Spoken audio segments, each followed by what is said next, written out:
L'objectif de cet exercice est d'étudier la fonction f de x suivante. Et pour cela, on va commencer par étudier une autre fonction appelée fonction auxiliaire. C'est la fonction g qui, comme la fonction f est définie sur 0 plus l'infini, on nous demande d'abord d'étudier son sens de variation. Qui dit sens de variation dit calcul de la dérivée, puis signe de la dérivée. La clé ici consiste à bien identifier la forme globale de la fonction g que vous devez voir comme uv moins 1. Cette première question ne devrait pas poser de difficulté, tout comme la suivante qui est un classique. On vous demande de démontrer qu'il existe un unique réel a qui vérifie g de a égale 0. Dès que vous voyez il existe un unique, vous devez penser au théorème des valeurs intermédiaires. Et vous devez également savoir que les questions qui suivent sont en général, comme ici, un encadrement. Et si la valeur cherchée est 0, il faut déterminer le signe de la fonction, ce qui est le cas ici. On a déjà vu dans la vidéo application du théorème des valeurs intermédiaires comment traiter toutes les questions qui tournent autour de ce théorème, mais nous les reprendrons bien entendu en détail ici. La seconde partie est consacrée à l'étude de la fonction principale, la fonction f. On nous demande d'abord de déterminer ses limites en 0 et en plus l'infini. Celle-ci ne devrait pas poser de difficulté puisqu'il n'y a pas de forme indéterminée. Ensuite, on nous demande de vérifier que la fonction f a pour dérivée g de x sur x carré. Et puisque x carré est positif, la dérivée de f a le même signe que g. Ceci nous permettra de déterminer le sens de variation de la fonction f. Tout ça est très classique. Nous l'avons vu en détail dans la vidéo consacrée à l'utilisation des fonctions auxiliaires. Seules les deux dernières questions, en fait, sont un peu plus délicates. Nous le verrons. Regardons à présent tout cela en détail. Pour étudier le sens de variation de la fonction g, la clé consiste à bien voir que la forme globale de cette fonction, c'est uv-1. Ensuite, le reste ne pose aucune difficulté. Donc, on met en évidence la forme globale. On précise que u et v sont x carré e de x. La dérivée de x carré, c'est 2x. Celle de e de x, c'est bien entendu exponentielle de x. Ensuite, la dérivée d'un produit, c'est u'v plus uv'. On remplace par les expressions et on factorise par x et e de x à la fois, ce qui nous donne x de x fois 2 plus x.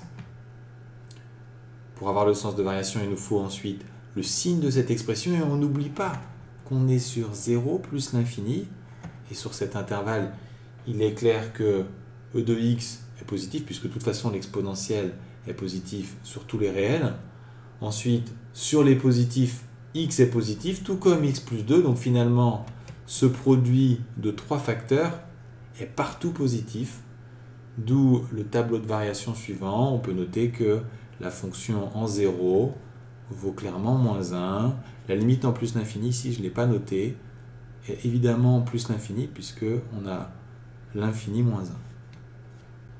Si on veut compléter complètement le tableau de variation et justifier cette limite infinie, on travaille bien entendu étape par étape. Quand x tend vers plus l'infini, x carré et e de x tendent tous les deux vers plus l'infini, donc leur produit tend vers plus l'infini. Et si on enlève 1, bien entendu le résultat ne change pas.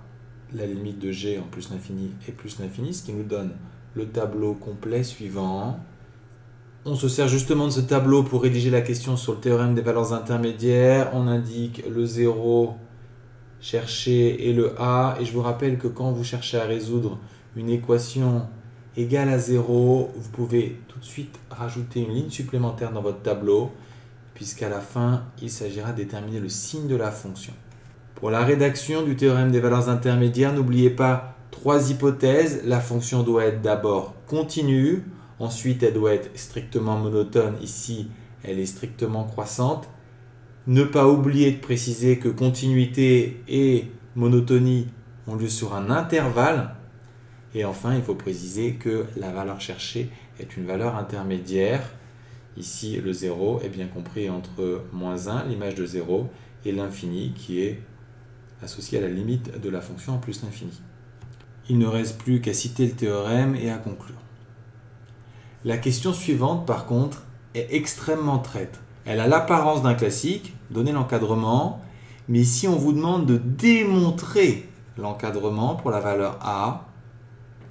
C'est donc une question un peu inhabituelle. Vous allez commencer par calculer G de 0,703 et G de 0,704, c'est-à-dire les images des bornes, et préciser que l'une est négative, l'autre est positive. Et la clé pour la démonstration, c'est de préciser que 0 correspond à G de A. Ensuite, il ne reste plus qu'à préciser que la fonction G est strictement croissante, ce qui signifie qu'elle conserve les inégalités, et donc forcément, A sera compris entre 0,703 et 0,704.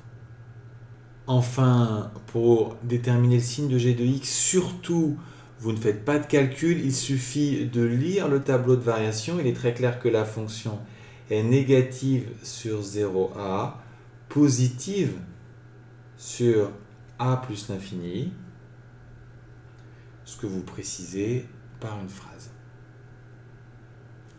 On passe maintenant à l'étude de la fonction f. On vous demande les limites en 0 et en plus l'infini. On va commencer par la limite en plus l'infini qui ne pose aucune difficulté. Quand x tend vers l'infini, 1 sur x tend vers 0. E de x, lui, tend vers plus l'infini. Donc par somme, la fonction f tend vers plus l'infini. Pour la limite en 0, il est intéressant de préciser qu'on se rapproche de 0 par valeur positive. Dans ce cas, la fonction 1 sur x tend vers plus l'infini. Pour la fonction exponentielle, la limite vaut tout simplement e de 0, c'est-à-dire 1, et donc, par somme, f de x tend vers plus l'infini, quand x tend vers 0.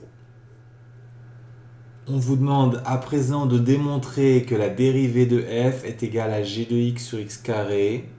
Vous pouvez préciser que la fonction f est bien dérivable comme somme de deux fonctions dérivables. Et la dérivée ne pose aucune difficulté puisqu'on a affaire à une somme. On va donc travailler terme par terme. La dérivée de e de x, c'est e de x. La dérivée de 1 sur x, c'est moins 1 sur x carré. Ensuite, on passe au même dénominateur et on voit apparaître g de x, ce qui est le résultat attendu. On vous demande d'en déduire le sens de variation de la fonction f, puisque f' est égal à g sur x carré, et qu'on travaille sur 0 plus l'infini, 0 étant exclu, x carré est strictement positif, autrement dit la fonction f' est du signe de g de x, et le signe de g, on l'a déjà étudié, donc on a le signe de f', qui est celui de g, c'est-à-dire négatif entre 0 et a, positif entre a et plus l'infini, donc la fonction f va être décroissante sur 0a, croissante sur a plus l'infini. En a, vous pouvez préciser que c'est f de a. En 0 et en plus l'infini, vous pouvez indiquer les limites calculées précédemment. On vous demande finalement de démontrer que le minimum de la fonction m vaut 1 sur a carré plus 1 sur a. D'après le tableau de variation, le minimum de la fonction f était bien atteint en a, mais il vaut f de a, c'est-à-dire e de a plus 1 sur a. La question qui se pose, c'est comment passer de e de a plus 1 sur a à 1 sur a carré plus 1 sur a. Et pour ça, il faut se souvenir des propriétés de a. A est la valeur pour laquelle la fonction g s'annule. On avait vu cette astuce ou ce point de méthode dans la vidéo application du théorème des valeurs intermédiaires. Ensuite, il faut se rappeler de l'expression de g, ce qui nous donne cette égalité, a carré fois e de a moins 1 égale 0, puis progressivement, e de a égale 1 sur a carré, et donc m est égal à 1 sur a plus 1 sur a carré. On nous demande finalement de trouver un encadrement de m au centième. On sait que a est compris entre 0,703 et 0,704. Pour encadrer m, on va travailler étape par étape. On va d'abord encadrer 1 sur a, puis 1 sur a carré. Ensuite, on fera la somme des inégalités. Donc a étant compris entre 0,703 et 0,704, on obtient l'inégalité suivante pour son inverse. On n'oublie pas de préciser que le passage à l'inverse change les inégalités. Par contre, le passage au carré ne les change pas. Si on passe à l'inverse, à nouveau, on change les inégalités.